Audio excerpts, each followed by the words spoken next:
Thank you very much. First of all, before I make my remarks, I want to apologize for my voice. I have been speaking to Nigerians since last year.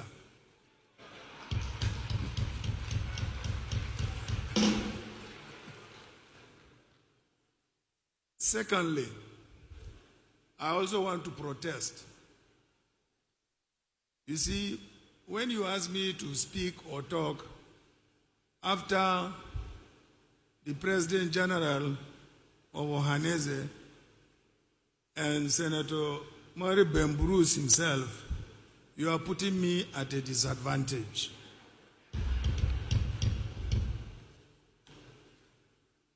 Before I begin my speech, Your Excellencies, distinguished ladies and gentlemen, let me ask you to please rise and join me in a minute's silence in honor of the memory of the 60 Nigerian citizens killed by Boko Haram insurgents just a few days ago in Ran, Borno State, this past Friday.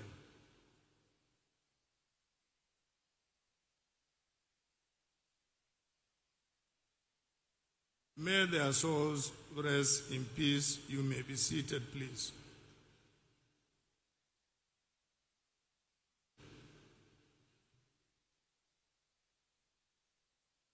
I also wish to thank God for sparing the life of Vice President Yemi Osibajo, who survived a helicopter crash yesterday.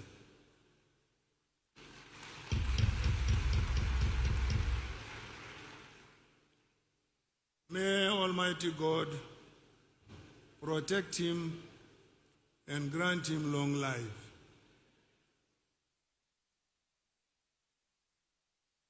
I would like to congratulate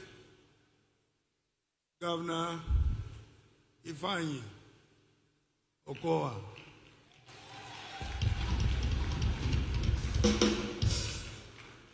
for being crowned very soon Silver Bird Man of the Year 2018 and all the other winners here tonight. You have done very well for your states, for your people, and for our country. My sincere admiration goes out to each and every one of you for your outstanding achievements, which have been recognized at this magnificent venue and event.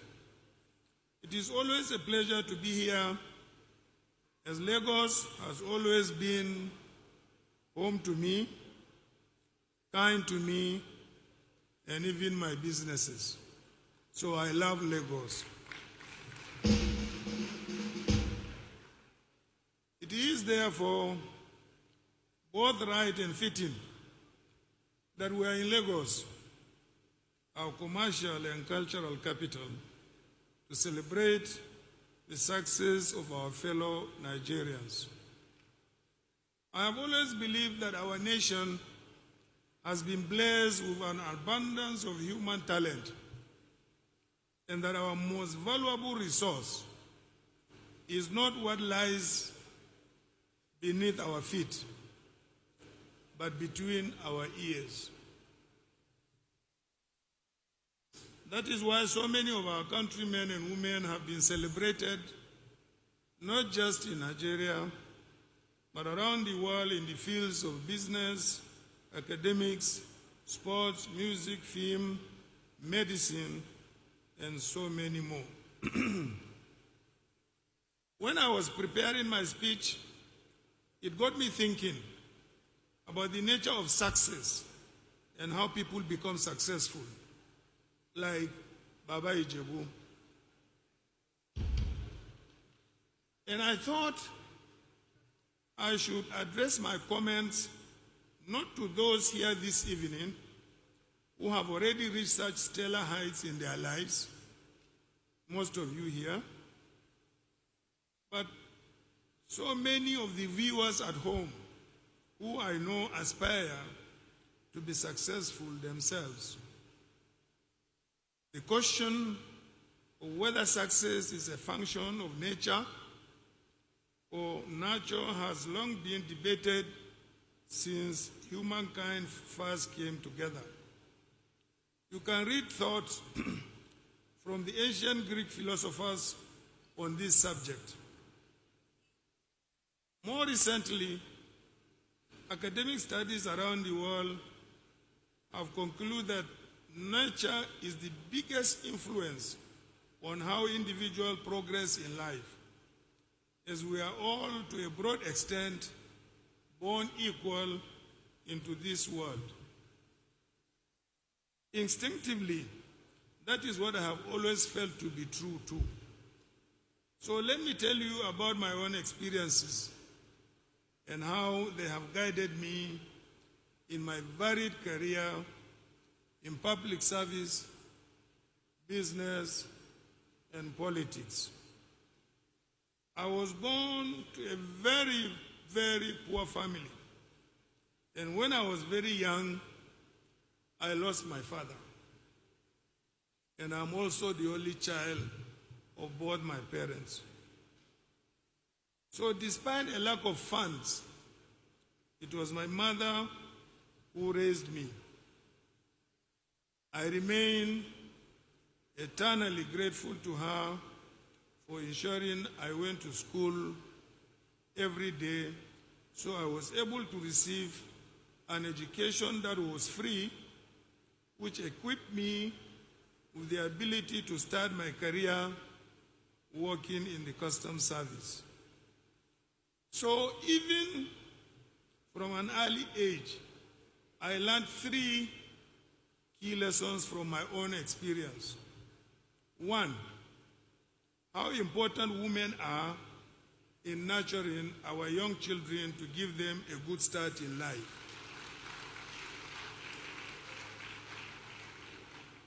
2, how important education is to enable anyone to achieve their potential.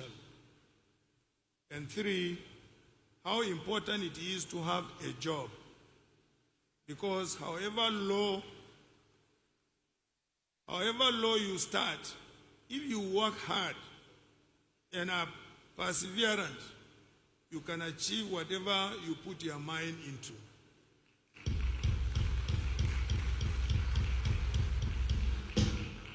As some of you may know, I am seeking to secure my ultimate job in 2 weeks' time.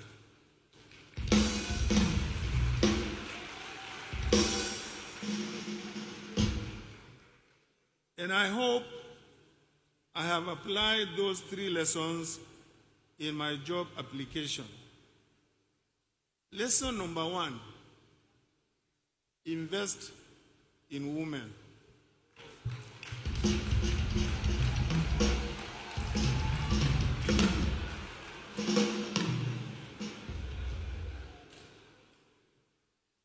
When I had money, I set up my microfinance bank in Adamawa State. And I saw some of the best managers in microfinancing from Bangladesh. I directed them to make 80% of the loans to women as they ensure the money is put to productive use.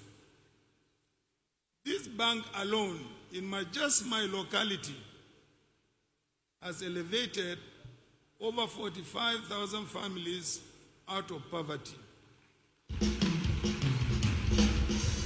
which I am very proud of.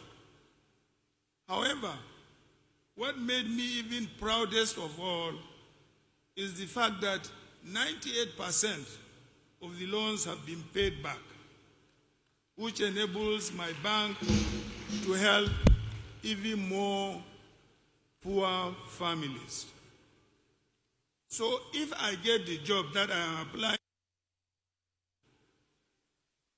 I will take this concept and roll it out nationally to elevate millions of families from poverty.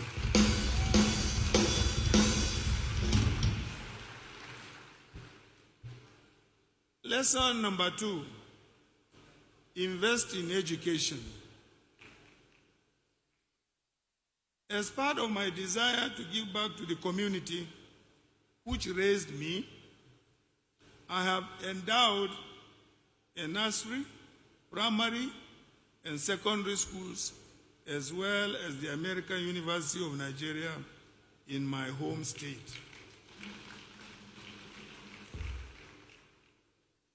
As I speak to you, our students across the nation are not being educated due to the ASU strike that is about an argument over 60 billion. If I get the job I am seeking, my first task on day 1, along with my name in my cabinet, will be to end this disgraceful strike and get our students back to their studies. If I can do it as an individual, I see no reason why Nigeria as a nation cannot do it. I will also triple the amount Nigerian government spends on education from currently only 7% of its budget today, not just to the 15 recommended by UNESCO, but to 20%.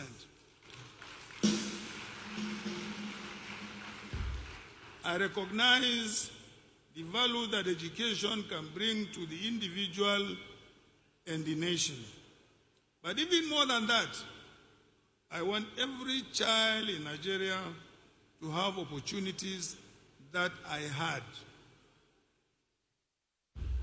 Lesson number 3, invest in creating jobs.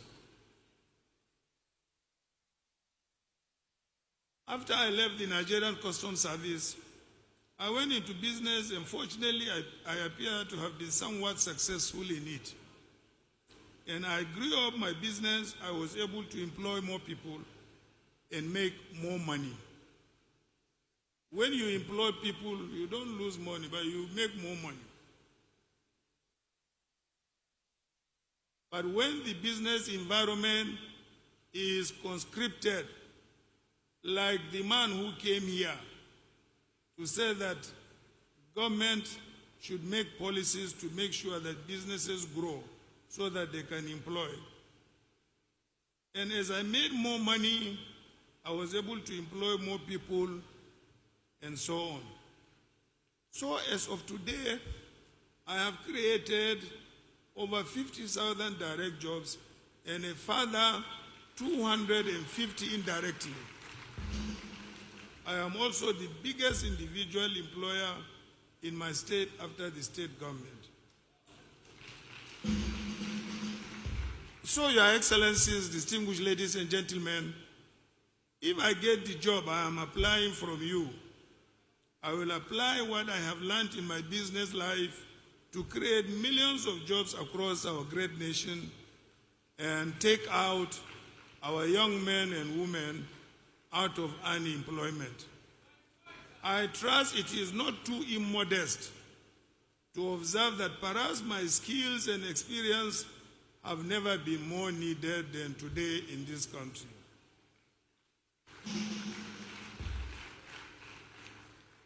Over the last 4 years, the number of unemployed Nigerians has rocketed from 7 million to over 21 million, most of whom are our youth in the most productive period of their lives, and many of whom have studied hard but cannot find a job. Did you know that based on the current rate of growth in unemployment, if something is not done, 62% of our people will be unemployed by 2023? That is not just frightening, it is a time bomb. And I always see it when I go to address our citizens, because most of the people before me are between the ages of 18 and all of them. And I bet you 99% of them are unemployed. I get frightened. So, if I'm selected for what undoubtedly will be my toughest ever appointment, I have clear paths on how I will create the best environment Nigeria has ever seen for creating jobs.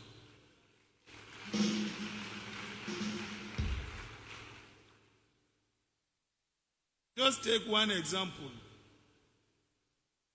I will of all unemployed Nigerians and ask every Nigerian who is unemployed to be on that data bank. And I will direct government ministries and MD to employ based on that data bank.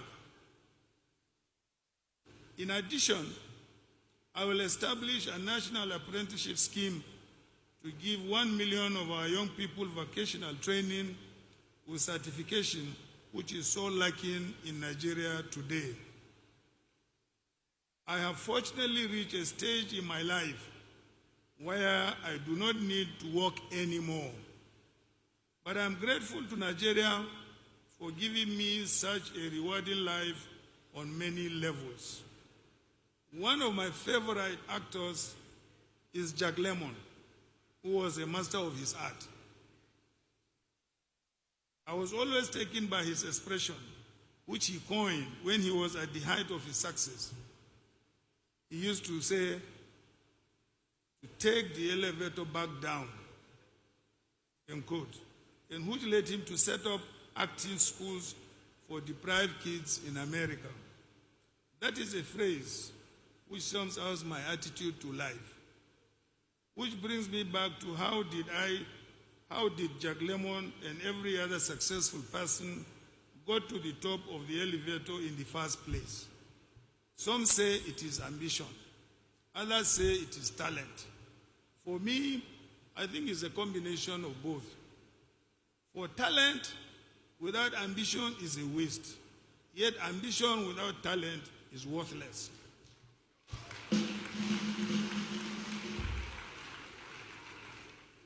Yet there is one more ingredient that to me is crucial, in which I want to impress on all those at home who believe they have the talent and ambition to succeed. That ingredient is pure, unadulterated hard work. Pure. They say that to be good at anything, whether it is to play the violin or to become a great footballer, takes a minimum of 10,000 hours of hard. That represents typically 3 to 5 years of commitment and practice. Therefore, the last ingredient in my book of success is perseverance and determination. You know what? Perseverance, determination, it has taken me now 3 decades to come to where I am today.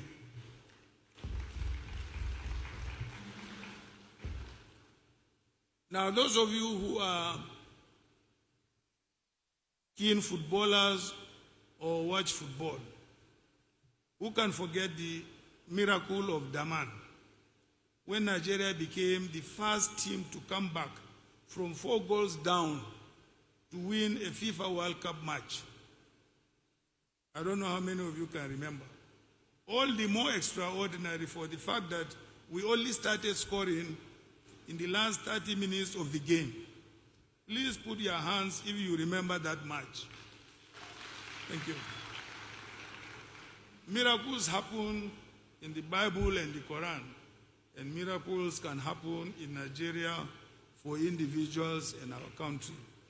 So to everyone at home who wants to be on this stage in 2024, please remember that if you apply yourself and really want to achieve something, then your future success is in your own hands. May I conclude by thanking Senator Ben Mari Bros for hosting such a wonderful evening and for giving me the opportunity to share my thoughts with you all. You know, when he was asking me to come to this event from Abuja, I flew to Birnin Kebbi. From Birnin Kebbi, I flew back to Lagos to be here. I have not had lunch, I have not had dinner. My wife was complaining that she's hungry. I would like to congratulate the winners once more and wish all those who want to better their own lives the will to do so. For one thing is sure, the more successful people we have, the more successful Nigeria will be. So let us all resolve to be successful in this hall. And as for me, my chances as getting the job I am applying for, I don't know. If there is a better candidate for the post than me, then so be it. I can only hope the recruitment process is going to be fair.